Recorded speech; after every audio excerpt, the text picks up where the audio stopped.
Assalamualaikum warahmatullahi wabarakatuh. Excellencies, distinguished delegates, ladies and gentlemen, we are now at the opening session. And first, we would like to hear a speech from the member of the representatives of the Republic of Indonesia, who is also the member of the IPU Executive Committee. Please welcome Dr. Fadli Zon.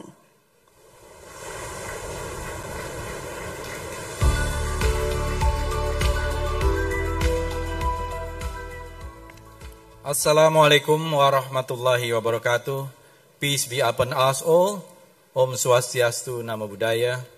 Excellency, Ibu Puan Maharani, Speaker of the House of Representatives of the Republic of Indonesia. Excellency Mr. Louis Vuchong, President of World Water Forum. Excellency Speakers and Vice Speakers of the Member Parliaments of the IPU. Honorable Member of Parliaments of the IPU, ladies and gentlemen. The year 2024 is a test for our commitment to foster peaceful, inclusive and sustainable world for everyone. With only 6 years left to achieve the 2030 global goals, it is the time to walk the talk and triple our global efforts for ensuring a sustainable and peaceful world. Today, almost 3.5 billion people do not have access to safe sanitation, and 1 in 2 globally suffer from water scarcity for several months a year, according to UNESCO.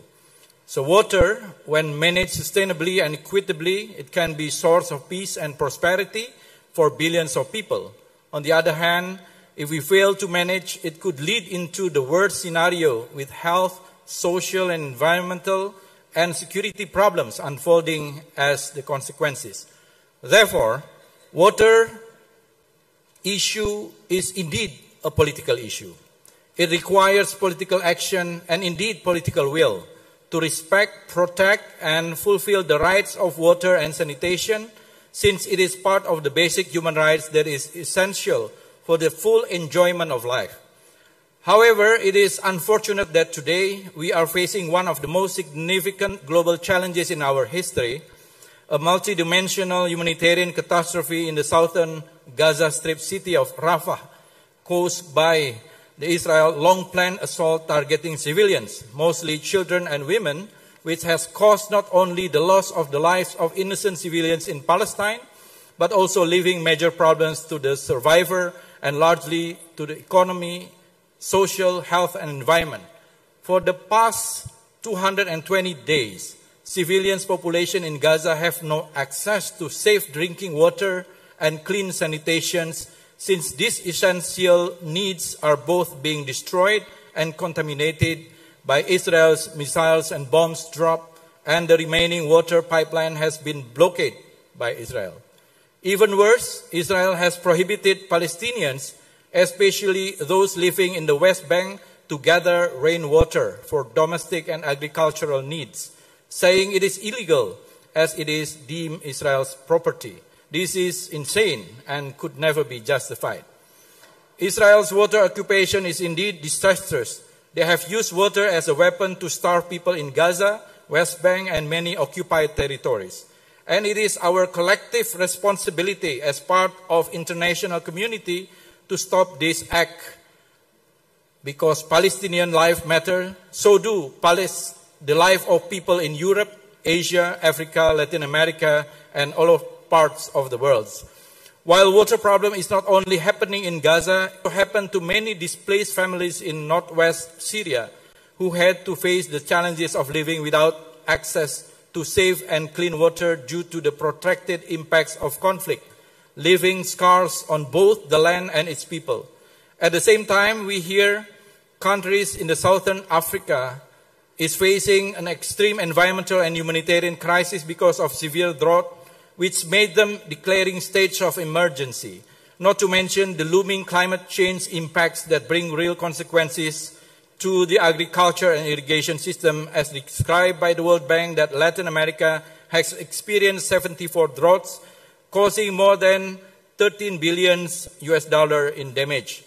Asia is by far not an exception.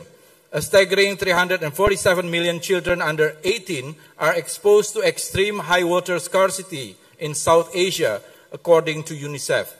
Besides, some 3/4 of the Asia-Pacific water is insecure, with more than 90% of the region's population already facing an imminent water crisis, despite the fact that 90% of fresh water is consumed in agricultural activities alone. Ladies and gentlemen, water is surely our life force. It is our duty as the representative of people not only to ensure the rights of water for all, including women and girls and marginalized groups, but also to empower people and communities to have control over their lives by increasing their involvement and participation to shape sustainable water solutions. In this regard, we must embrace diversity in local wisdom and traditional practice on preserving and managing water that each and every one of us has practiced in our culture and daily life. Some regions have it already, for instance, Tanzania, with its traditional water conservation through earth dams, or Malambo, that seeks to provide water for use in urban areas and irrigation, and the practice of water conservation in the Sir Darya Basin of Central Asia, which developed the system to increase farm productivity of water. Indonesia is also famous with its bamboo conservation, which become the most common traditional dryland agro-ecosystem applied by people, for example, in West Java. Bamboo is not only effective for conserving water, but also for maintaining underground water flow and could become the water resources for the future generation. Apart from that, the practice of subak, as mentioned by our president, as one of the oldest irrigation systems in Bali, has proven that communities with its cultural heritage and practice contributes to sustainable water management, supporting society's resilience to water security and sustainable farming. All of these practices are the positive actions that we must amplify and integrate in our work as parliaments. Carrying the message of 2040 Water Day on the spirit of leveraging water for peace and our global commitments on SDGs Goal 6, parliaments and parliamentarians of the IPU are committed to foster harmony, generate prosperity, and build resilience to shared challenges through a parliamentary meeting on the occasion of the 10th World Water Forum under the theme of mobilizing parliamentary action on water for shared prosperity. As the first global parliamentary forum on water, I hope that through this forum we could cooperate to foster collective action and collaboration on harnessing the power of water as a tool for peace, solidarity, and prosperity for all. Water diplomacy should be amplified. The IPU recognized water as one of the world's most vital natural resources, which is critical for sustainable development. It is clear that water challenges go beyond borders. Thus, international cooperation for resolving such challenges is essential. This is where the IPU has a key role to play by bringing the world's parliament together to ensure that global water agenda is resilient, inclusive, and equitable. The IPU is committed to promoting interparliamentary dialogue on water, including at the highest levels. In addition to that very important discussion that we will have here at the World Water Forum, the theme of 23 annual parliamentary hearing during the United Nations General Assembly was also focused on water. The parliamentary hearing identified the importance of water in ensuring clean environments, affordable energy, and economic prosperity. It also discussed how should water management practices can help maintain peace, prevent conflict, battle off migration crisis, and allow people to enjoy dignity and have better livelihoods. Addressing the water crisis also has strong linkages with the IPU 2022-2026 strategy. The strategy promotes parliamentary action in the areas of climate change, human rights, gender equality, peace and security, and sustainable development, among others. All of these areas are inextricably linked to water. The cross-cutting nature of water makes it one of the most critical issues for parliaments to tackle. The IPU stands ready to continue supporting parliaments with technical assistance to address sustainable development challenges, including water challenges. Ladies and gentlemen, prosperity and peace depend on water. The urgency is clear and the agenda is there. When we cooperate on water, we create positive ripple effects, fostering harmony, generating prosperity and building resilience to the global challenges in a world full of uncertainty today and the future.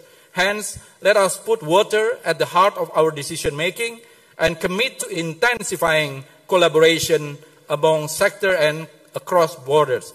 With our shared commitment and action on water, we have got all that we need to foster peace, progress, and prosperity within communities and countries. Finally, I encourage each of us to bring home our positive deliberation here in Nusa Dua Bali to parliaments of our respective countries. All of these responsibilities belong to us, individually and collectively. Therefore, let us work together to never give up pushing for water for shared prosperity for the people and the planet. Thank you. Wassalamualaikum warahmatullahi wabarakatuh.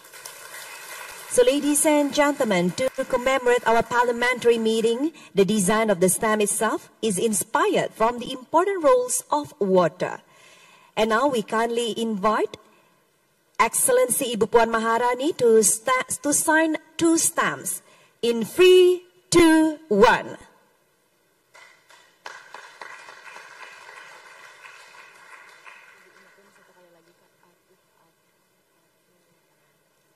And then now, continue to Mr.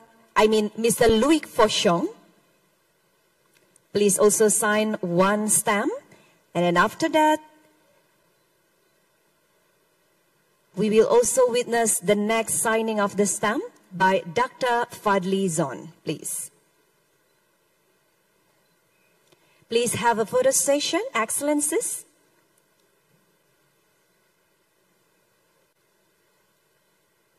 In 3, 2, 1. Let's give a round of applause and congratulations for the official opening of our parliamentary meeting. Thank you so much.